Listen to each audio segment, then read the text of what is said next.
The sound of high-end silk ripping was sharp, like a gunshot in the oppressive silence of the CO mansion.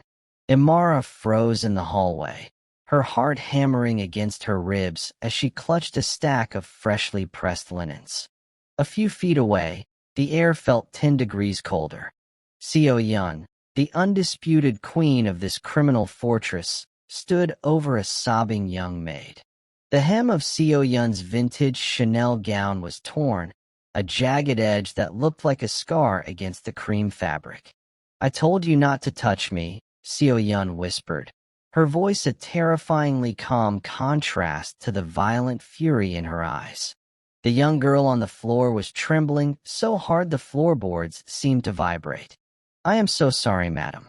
I just tripped. I didn't mean to." Seo Yun didn't let her finish. She reached for a nearby crystal decanter of red wine and, with a slow, deliberate tilt of her wrist, emptied the crimson liquid over the girl's head. The wine soaked into the girl's white uniform, looking exactly like blood. "Clean yourself up and vanish," Seo Yun hissed. "If I see your face in this wing again, I'll make sure your family in Busan regrets the day you were born." Imara watched from the shadows of the arched doorway, her knuckles white as she gripped the linens. She had been in Seoul for less than a week, a world away from the humid, bustling streets of her home, where she worked 3 jobs just to keep her mother's heart medication stocked. The agency had promised a prestigious placement with a wealthy family. They hadn't mentioned that the family was the head of the most feared syndicate in South Korea. "Do not look at her," Imara whispered to herself, repeating the mantra she had memorized since stepping off the plane.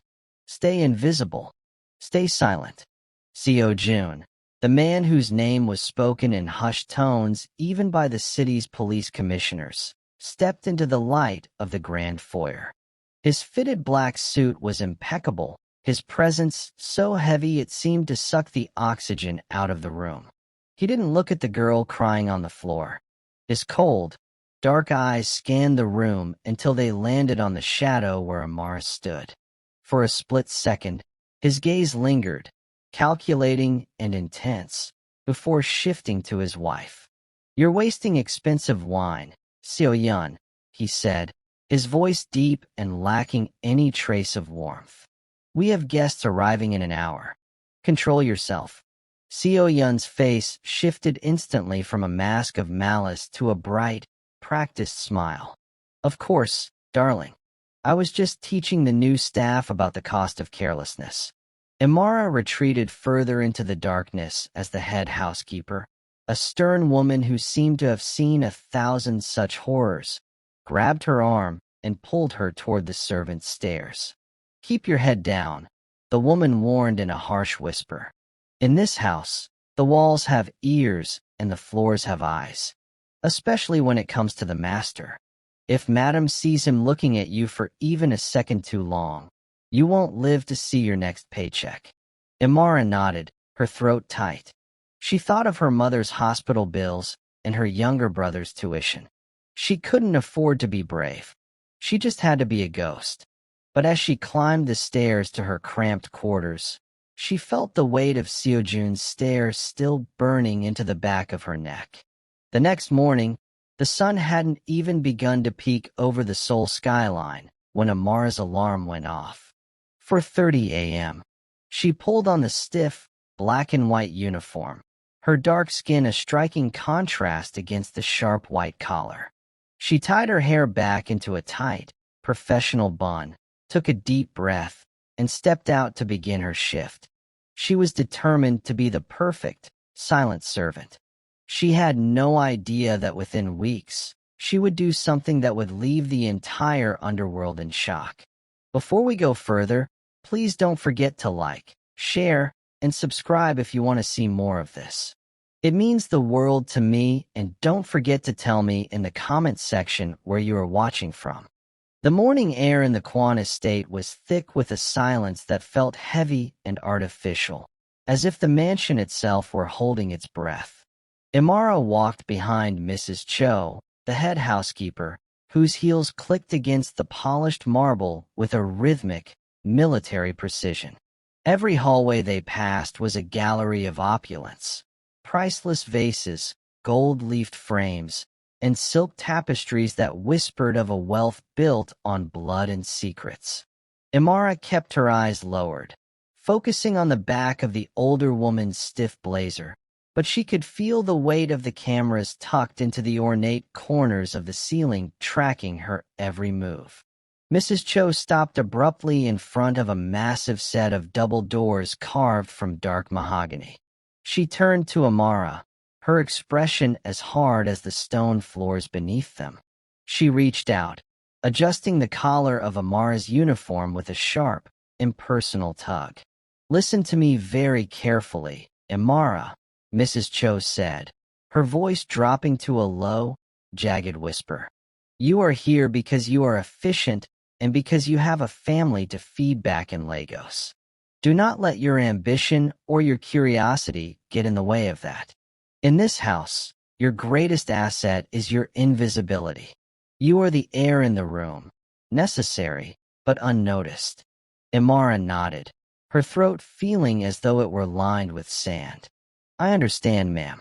You think you do, but you don't," Mrs. Cho countered, her eyes narrowing.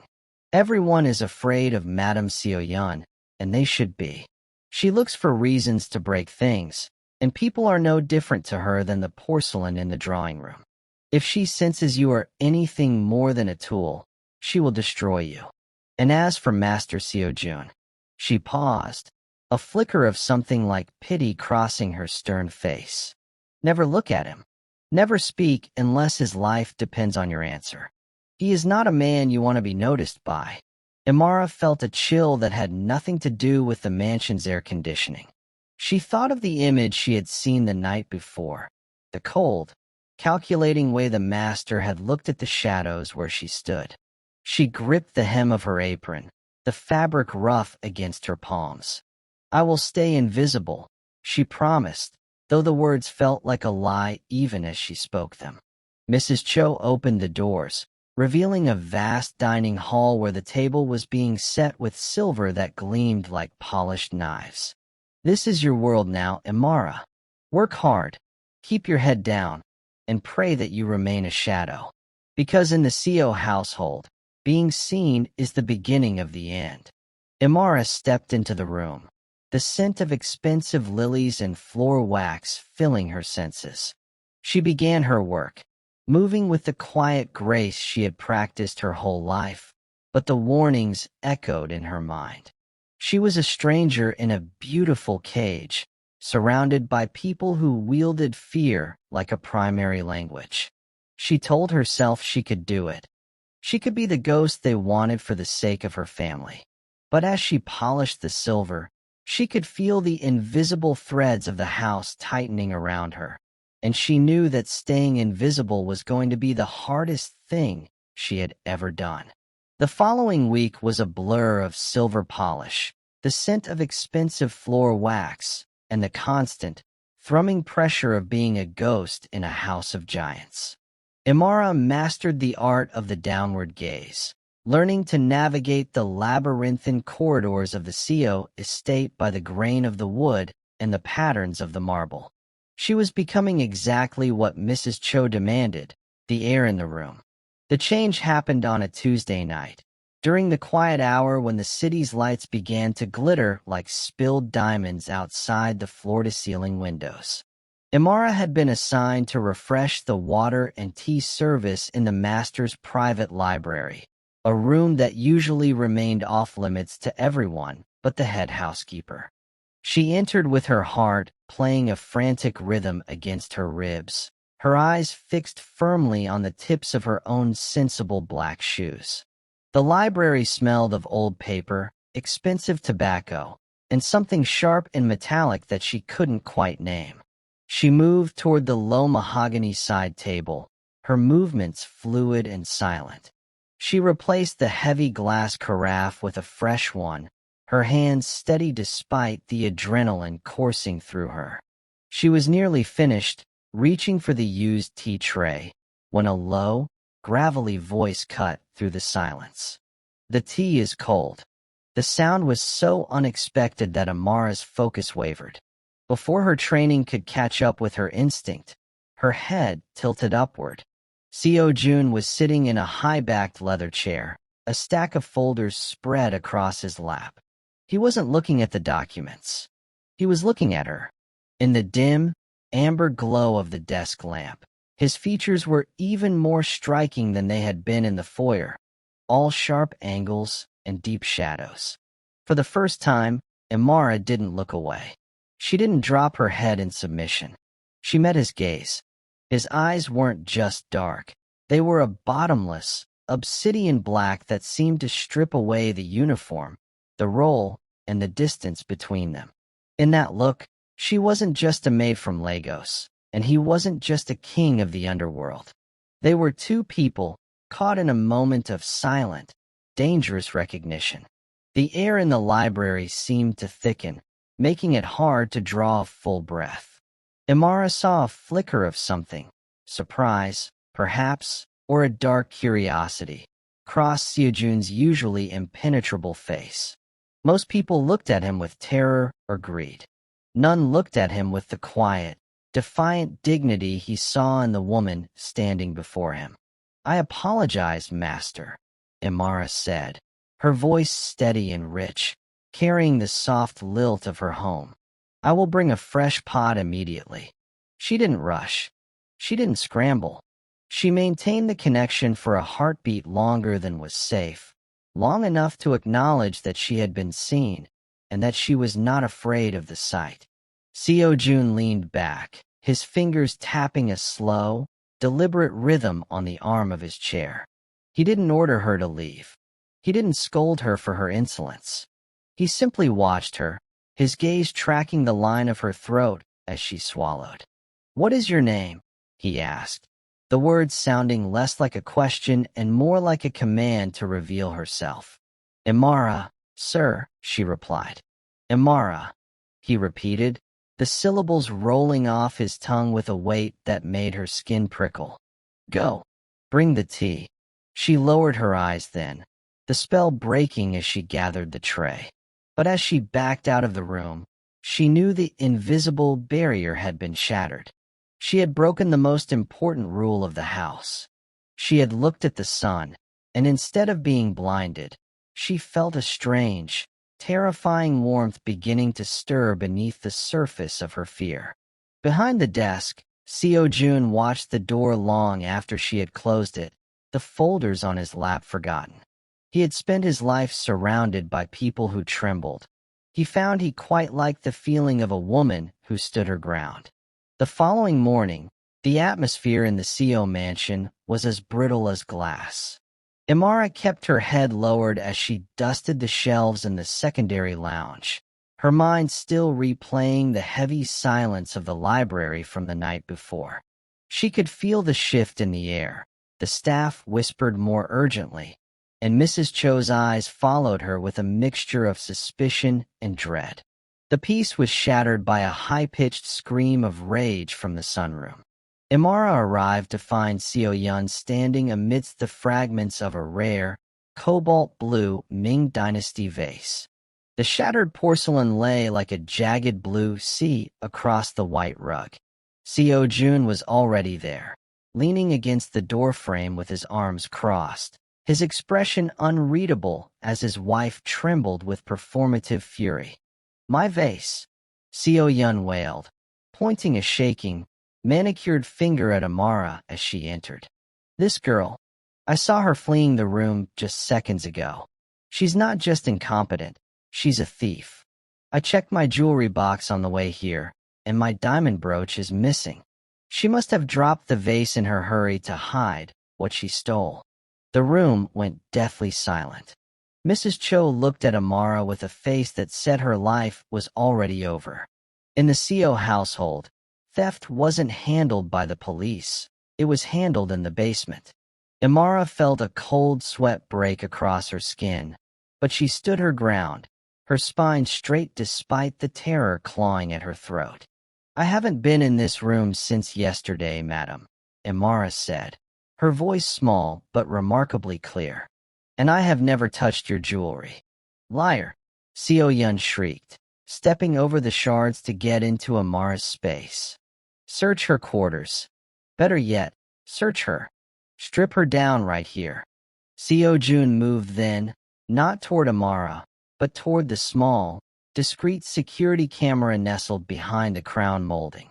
He pulled a slim tablet from his jacket pocket and tapped the screen a few times. The sound of his tapping was the only noise in the room until he turned the screen toward his wife. "That's interesting, Seo Yun," he said, his voice like a slow-moving glacier. "The feed from 20 minutes ago shows you walking into this room alone. It shows you taking the vase and throwing it against the wall yourself. And as for your brooch," he reached out and snagged a small, glittering object that was pinned to the inside of So-Yun's own silk robe, hidden just beneath the lapel. "It seems you forgot where you hid it." Seo-Yun's face drained of color, turning a sickly, mottled gray. Darling, I was only trying to protect us. She's a distraction. She doesn't belong here." Seo Jun didn't look at his wife. He looked directly at Amara, his obsidian eyes holding that same dark, piercing curiosity from the night before. He saw the way her chest heaved with relief, and the way she refused to let a single tear fall in front of the woman who had tried to destroy her. "Amara," Seo Jun said, the sound of her name causing Seo Yun to flinch.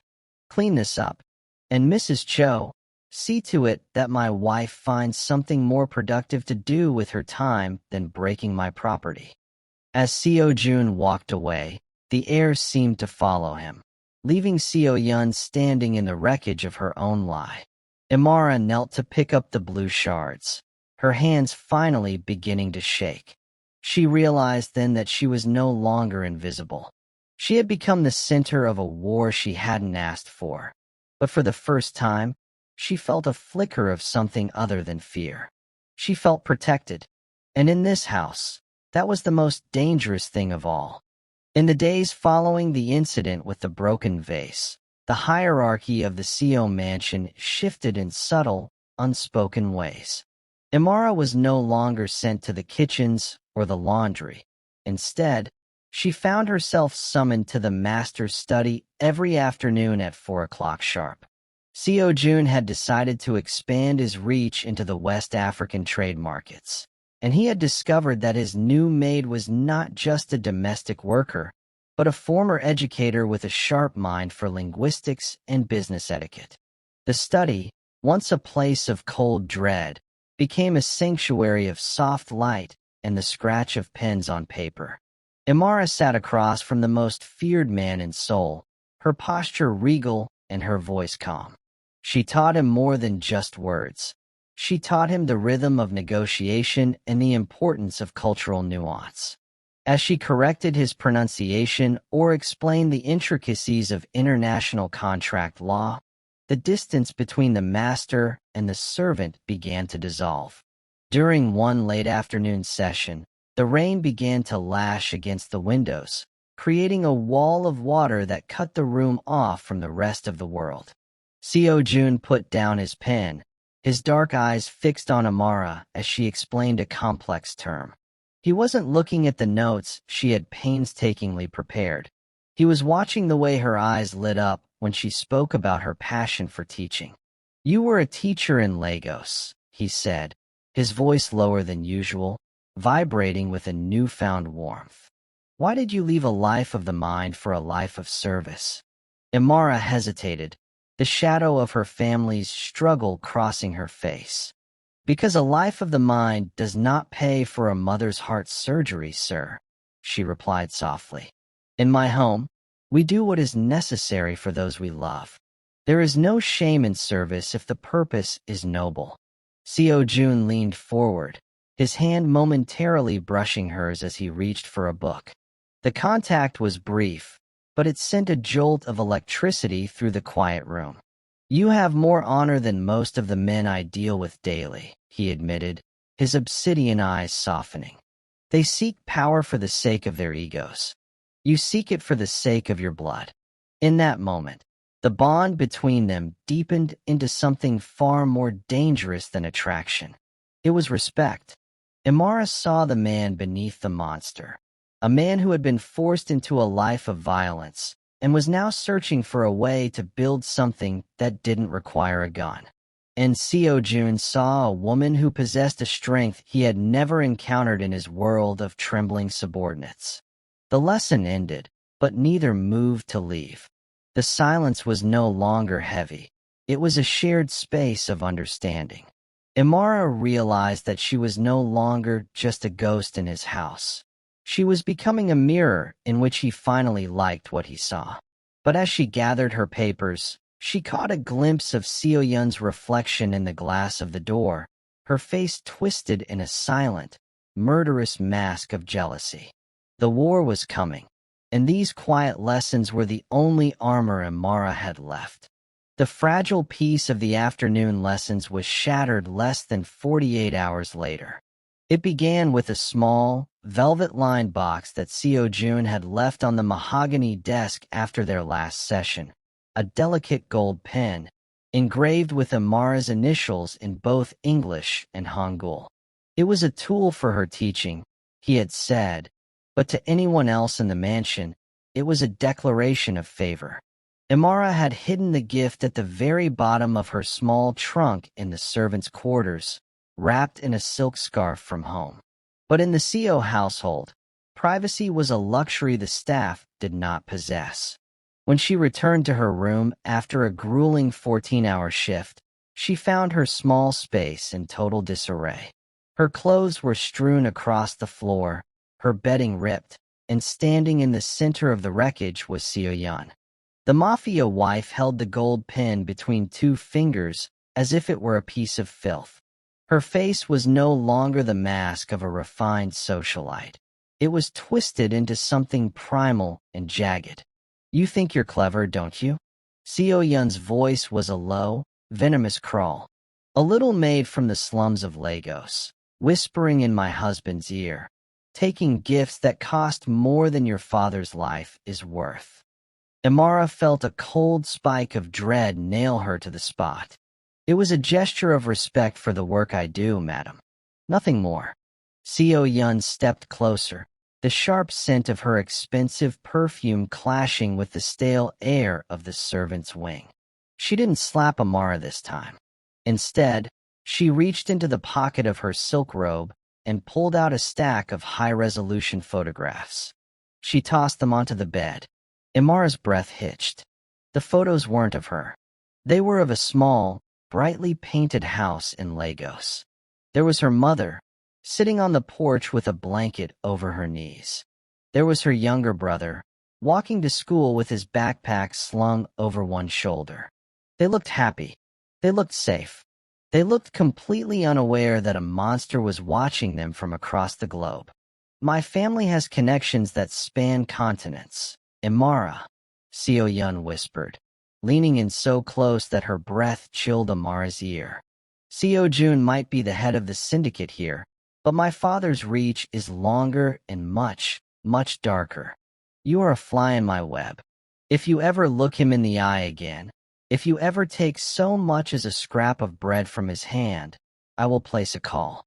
And by the time you wake up tomorrow, that little house in Nigeria will be nothing but ash and bone. The room seemed to tilt. The gold pin slipped from Seo Yun's fingers and clattered onto the floor, but Imara didn't reach for it.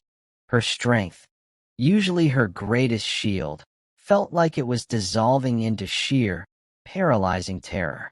For herself, she could endure anything.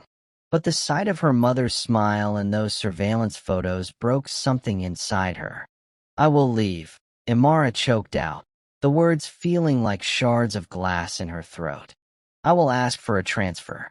Just leave them alone. Seo Yun smiled then, a slow, triumphant curve of her lips that didn't reach her freezing eyes. A transfer won't be enough.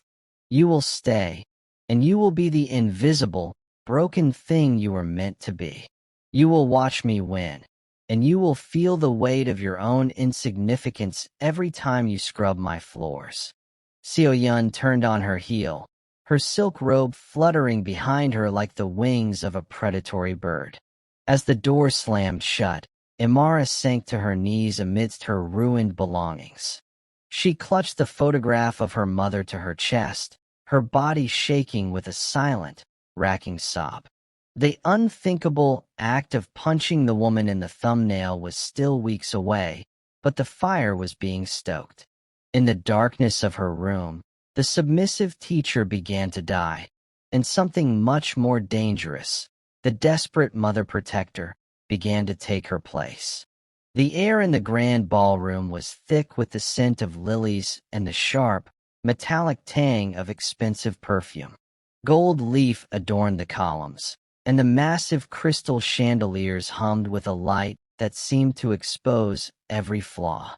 This was the night of the Autumn Gala, an event where the hierarchy of the Seoul underworld was reinforced through whispers and wine. Imara stood near the buffet line, her hands clasped tightly in front of her black and white uniform. She was back in her place, the invisible air, the silent shadow. She could feel Seo Yun's presence before she saw her. The Mafia wife moved through the crowd like a predator in white silk, her laughter sounding like glass breaking.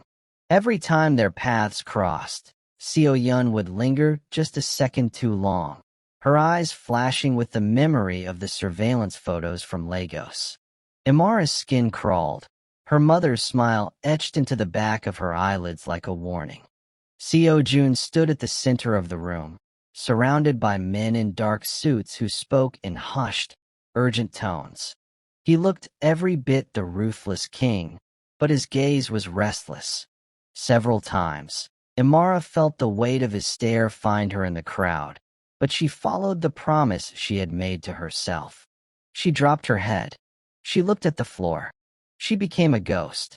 The tension reached its breaking point near the end of the evening. A hush fell over the room as Seo Yun walked toward the center of the dance floor, her movements deliberate. She stopped directly in front of Imara, who was clearing away empty champagne flutes. With a calculated flick of her wrist, Seo Yun tipped her glass, allowing the dark red liquid to splash onto the toe of her own pristine, white designer heel. A few guests turned to watch, their faces masks of amused curiosity. "Oh, look at that," Seo Yun said, her voice carrying across the silent room like a whip. "My shoes are ruined. It seems the staff has been lax today." Imara felt the blood drain from her face. "I will get a cloth, madam." "No," Seo Yun interrupted, her voice dropping to a low, lethal purr. "A cloth won't do for silk this delicate. You have such soft, capable hands, Imara. Use your apron. Actually, use your hands. Get down there, and make sure not a single drop remains. I want to see my reflection in the leather." The humiliation was a physical weight, pressing down on Imara's shoulders.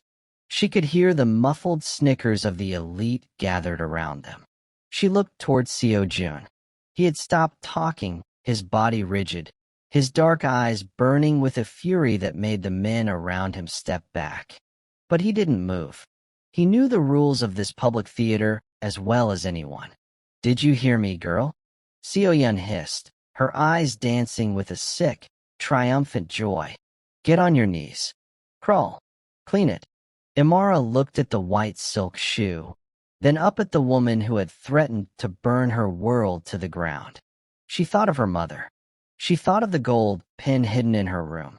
She felt the eyes of the entire room on her, waiting for the breaking point.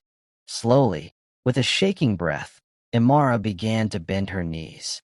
She felt the cold marble through her stockings, a sensation that felt like a surrender.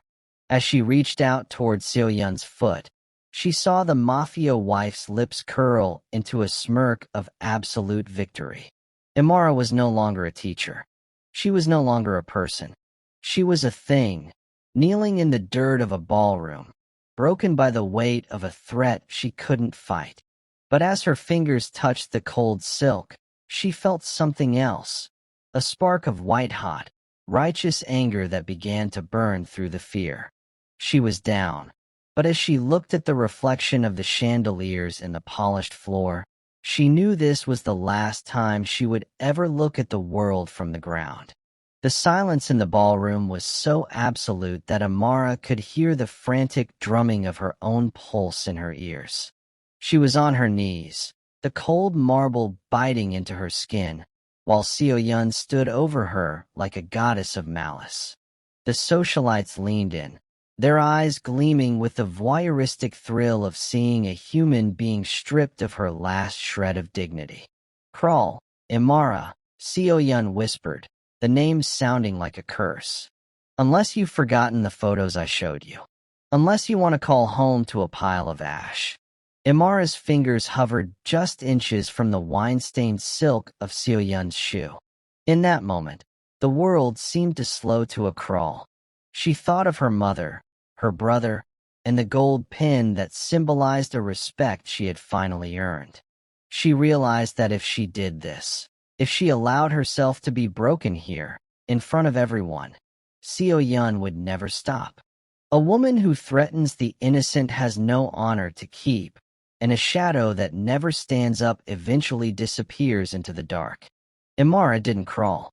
Instead, her fingers curled into a tight, trembling fist.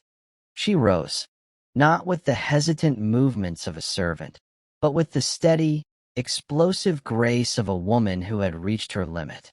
The room gasped as she stood to her full height, her dark skin glowing under the chandeliers, her head held higher than any heiress in the room. Seo-yun's eyes widened, her smirk faltering into a mask of confusion. "What do you think you're doing? Get back down there before I—" The unthinkable happened before Seo-yun could finish the threat. Imara's arm swung in a sharp, practiced arc. It wasn't the frantic slap of a desperate girl. It was a solid, focused punch that connected squarely with Seo-yun's jaw. The sound of the impact, a sickening thud, echoed off the vaulted ceilings. Seo-yun's head snapped to the side, her carefully pinned hair flying loose as she stumbled backward, her designer heels skidding across the marble. She collapsed into a heap of white silk, her hand flying to her face, her mouth hanging open in a silent scream of shock and agonizing pain. The ballroom turned into a vacuum. No one breathed. No one moved.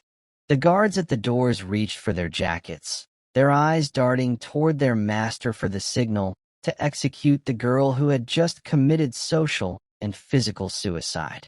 Imara stood in the center of the floor, her chest heaving, her knuckles stinging with a heat that felt like lightning. She didn't look at the guards. She didn't look at the whispering guests. She looked directly at Seo-jun. The Mafia boss was standing exactly where he had been, his arms crossed over his fitted black suit. His face was a mask of cold control, but as his gaze moved from his sobbing, humiliated wife to the defiant maid standing in the wreckage of his gala, a shadow of a smirk tugged at the corner of his mouth. It was a look of dark, twisted pride. He didn't signal the guards. He didn't order her death. Instead, he uncrossed his arms and took a slow, deliberate step toward the center of the room. The guests parted like the Red Sea, terrified of the violence they expected to follow. Seo-yun looked up, blood trickling from her lip, her eyes wild with expectation. "Kill her!" she shrieked, her voice cracking.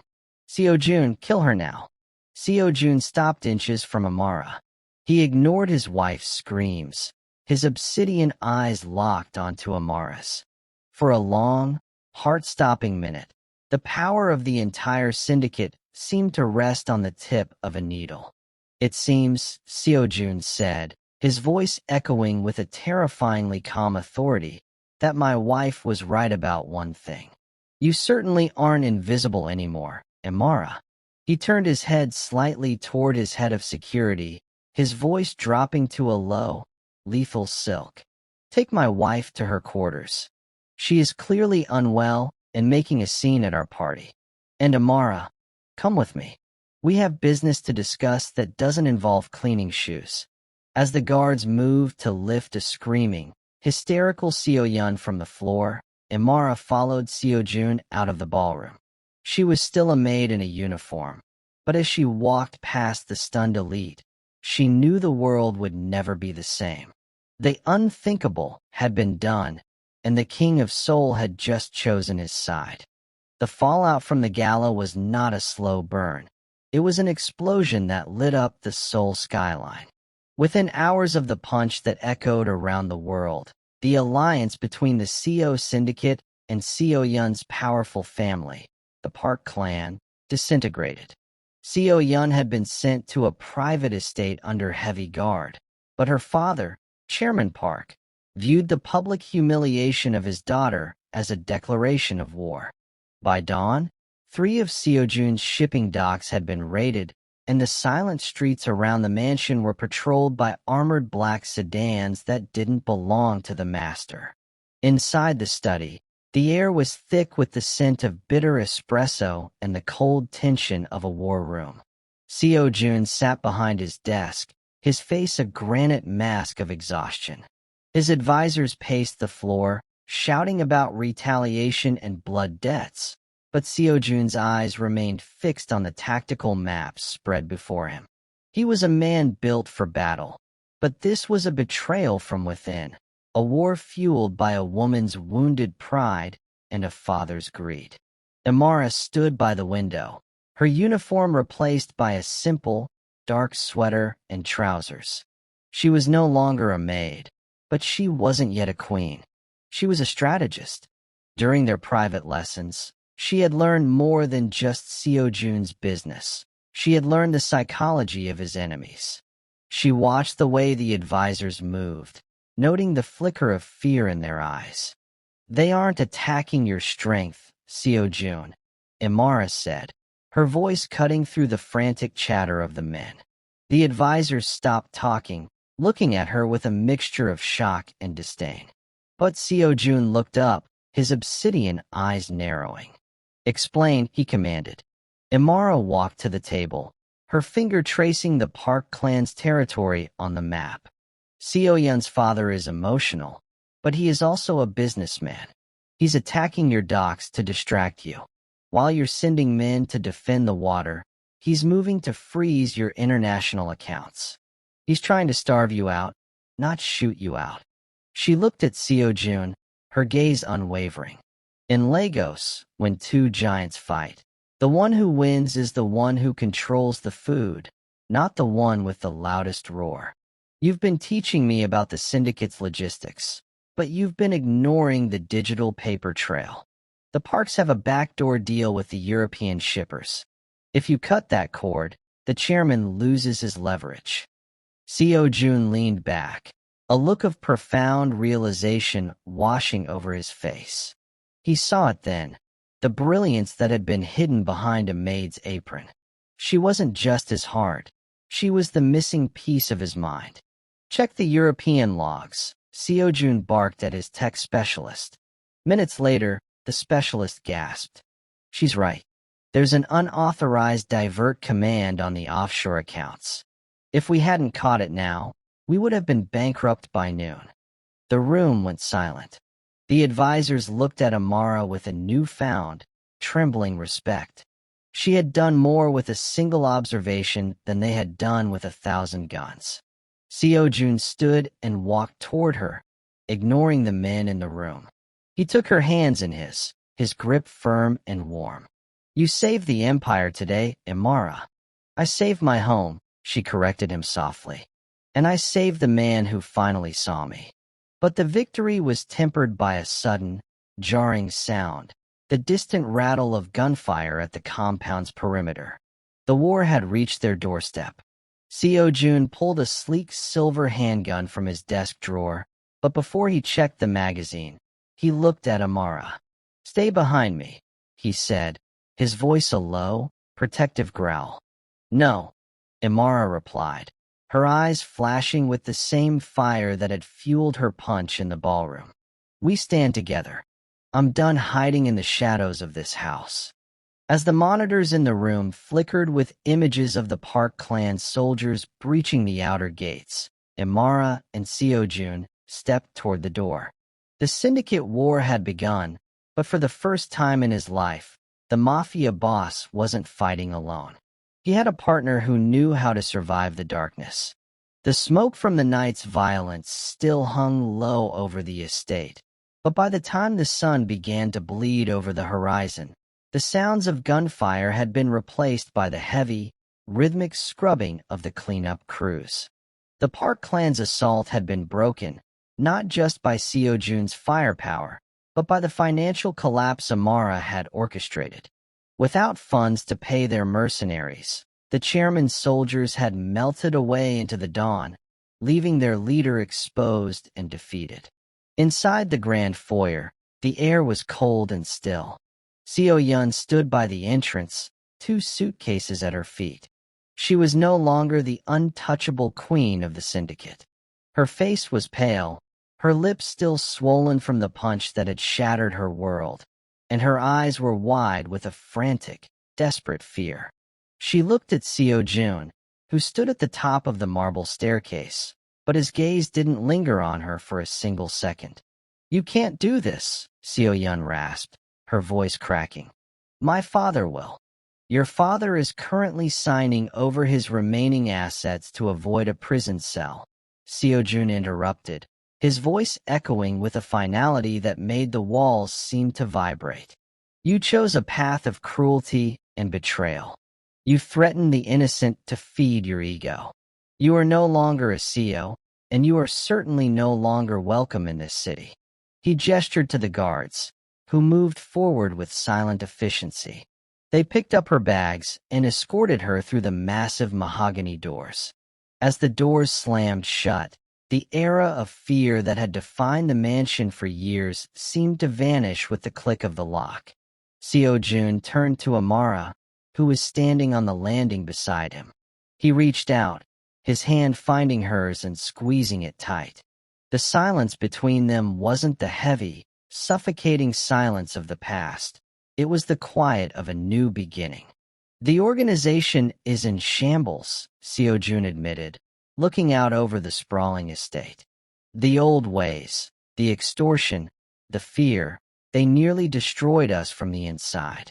I don't want to build it back the way it was." Imara looked at him, her dark eyes reflecting the growing light of the morning. "Then we don't. We use the resources to build something that protects the people instead of prey on them. We invest in the communities, we legalize the shipping lines, and we lead with the honor you told me was missing from your world."